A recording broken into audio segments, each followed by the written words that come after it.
ಧರ್ಮಸ್ಥಳ ಪ್ರಕರಣದ ತನಿಖೆಗೆ ಮಧ್ಯಂತರ ತಡೆಯನ್ನ ನೀಡಲಾಗಿದೆ. ತನಿಖೆ ನಡೆಸ್ತಾ ಇದ್ದ ಎಸ್ಐಟಿಗೆ ಹೈಕೋರ್ಟ್ ತಡೆಯನ್ನ ನೀಡಿದೆ. ಧರ್ಮಸ್ಥಳ ಪ್ರಕರಣದ ತನಿಖೆಗೆ ಮಧ್ಯಂತರ ತಡೆಯನ್ನ ನೀಡಲಾಗಿದೆ. ತನಿಖೆ ನಡೆಸ್ತಾ ಇದ್ದ ಎಸ್ಐಟಿಗೆ ಹೈಕೋರ್ಟ್ ತಡೆ ನೀಡಿದೆ. ಬಂಧನ ಭೀತಿಯಲ್ಲಿದ್ದ ಬುರ್ಡೆ ಗ್ಯಾಂಗಿಗೆ ಈಗ ರಿಲೀಫ್ ಆಗಿದೆ.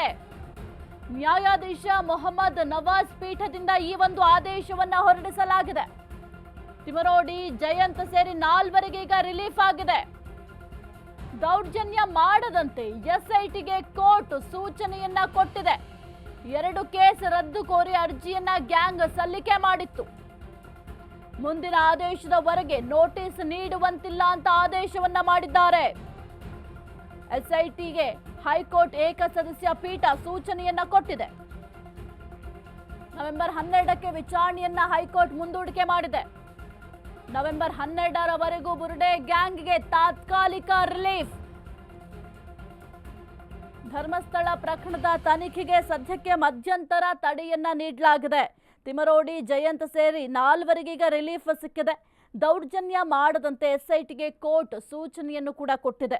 2 ಕೇಸನ್ನ ರದ್ದು ಮಾಡಬೇಕು ಅಂತ ಕೋರಿ ಅರ್ಜಿಯನ್ನ ಈ ಒಂದು ಗ್ಯಾಂಗ್ ಸಲ್ಲಿಕೆ ಮಾಡಿತ್ತು. ಅದಕ್ಕೆ ಸಂಬಂಧಪಟ್ಟಂತೆ ಸದ್ಯಕ್ಕೆ ಹೈಕೋರ್ಟ್ ಮಧ್ಯಂತರ ತಡೆಯನ್ನ ನೀಡಿದೆ. ಯಾವುದೇ ರೀತಿಯ ಬಲವಂತದ ಕ್ರಮವನ್ನು ಅನುಸರಿಸಬೇಡಿ, ಅದರ ಜೊತೆಗೆ ಸದ್ಯಕ್ಕೆ ಕೋರ್ಟ್ ಆದೇಶ ಮಾಡುವವರೆಗೂ ಯಾವುದೇ ರೀತಿಯ ನೋಟಿಸನ್ನ ಕೊಡಬಾರದು ಅಂತ ಹೈಕೋರ್ಟ್ ಸೂಚನೆಯನ್ನ ಕೊಟ್ಟಿದೆ. ಹಾಗಾಗಿ ಈಗ ತಿಮರೋಡಿ ಆಗಿರಬಹುದು, ಜಯಂತ್ ಆಗಿರಬಹುದು, ಇನ್ನುಳಿದಂತಹ ಇಬ್ಬರೇನಿದ್ದಾರೆ ಅಂದ್ರೆ ಟೋಟಲ್ 4 ಈಗ ಸದ್ಯಕ್ಕೆ ರಿಲೀಫ್ ಸಿಕ್ಕಿದೆ ಅಂತ ಹೇಳಬಹುದು. 2 ಕೇಸನ್ನ ರದ್ದು ಮಾಡುವಂತೆ ಅರ್ಜಿಯನ್ನ ಹಾಕಿದ್ರು. ಈ ಆರೋಪಿಗಳೇನಿದ್ದಾರೆ ಒಂದು 2 ಕೇಸ್ಗಳನ್ನ ರದ್ದು ಮಾಡಿ ಅಂತ ಹೈಕೋರ್ಟ್ಗೆ ಮನವಿಯನ್ನು ಕೂಡ ಮಾಡಿಕೊಂಡ್ರು. ಜೊತೆಗೆ ಅರ್ಜಿಯನ್ನು ಕೂಡ ಸಲ್ಲಿಕೆ ಮಾಡಿದ್ರು. ಇದರ ಬೆನ್ನಲ್ಲೇ ಸದ್ಯಕ್ಕೆ ಹೈಕೋರ್ಟ್ ಮಧ್ಯಂತರ ತಡೆಯಾಜ್ಞೆಯನ್ನ ಹೊರಡಿಸಿದೆ. ತನಿಖೆ ನಡೆಸ್ತಾ ಇದ್ದ ಎಸ್ಐಟಿಗೆ ಈಗ ಹೈಕೋರ್ಟ್ ತಡೆ ನೀಡಿರುವಂಥದ್ದು. ಇನ್ನು ಬಂಧನ ಭೀತಿಯಲ್ಲಿತ್ತು ಈ ಒಂದು ಬುರ್ಡೆ ಗ್ಯಾಂಗ್. ಸದ್ಯಕ್ಕೆ ಈಗ ರಿಲೀಫ್ ಆಗಿದೆ. ತಿಮರೋಡಿ ಆಗಿರಬಹುದು, ಜೊತೆಗೆ ಜಯಂತ್ ಆಗಿರಬಹುದು, ಎಲ್ಲರಿಗೂ ಕೂಡ ಸದ್ಯಕ್ಕೆ ರಿಲೀಫ್ ಸಿಕ್ಕಂತಾಗಿದೆ. ನ್ಯಾಯಾಧೀಶ ಮೊಹಮ್ಮದ್ ನವಾಜ್ ಪೀಠದಿಂದ ಈ ಒಂದು ಆದೇಶವನ್ನು ಹೊರಡಿಸಲಾಗಿದೆ. ಇದರ ಜೊತೆಗೆ ಮುಂದಿನ ಆದೇಶದವರೆಗೂ ಕೂಡ ಯಾವುದೇ ರೀತಿಯ ನೋಟಿಸನ್ನ ಕೊಡಬಾರದು. ಕೋರ್ಟ್ ಆದೇಶ ಮಾಡುವವರೆಗೂ ಕೂಡ ಯಾವುದೇ ರೀತಿಯ ಈ ಒಂದು 4 ಜನ ಏನಿದ್ದಾರೆ ಅವ್ರಿಗೆ ಯಾರಿಗೂ ಕೂಡ ಯಾವುದೇ ನೋಟಿಸನ್ನ ಕೊಡಬಾರದು ಅಂತ ಹೈಕೋರ್ಟ್ ಸದ್ಯಕ್ಕೆ ಆದೇಶವನ್ನು ಹೊರಡಿಸಿದೆ.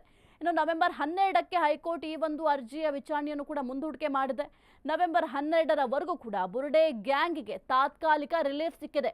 ಅಲ್ಲಿಯವರೆಗೂ ಕೂಡ ಈಗ ಎಸ್ಐಟಿ ಅವರು ಏನು ತನಿಖೆನ ಮಾಡ್ತಾ ಇದ್ದಾರೆ, ನೋಟಿಸನ್ನ ಕೊಡಬಾರದು ಅಂತ ಕೂಡ ಹೈಕೋರ್ಟ್ ಸೂಚನೆ ಕೊಟ್ಟಿದೆ. ಹಾಗಾಗಿ ಯಾವುದೇ ರೀತಿಯ ನೋಟಿಸನ್ನು ಕೂಡ ಸದ್ಯಕ್ಕೆ ಎಸ್ಐಟಿ ಅವರು ಕೊಡೋದಿಲ್ಲ. ಹೈಕೋರ್ಟ್ ಆದೇಶಕ್ಕಾಗಿ ಕಾಯ್ತಾ ಇದ್ದಾರೆ.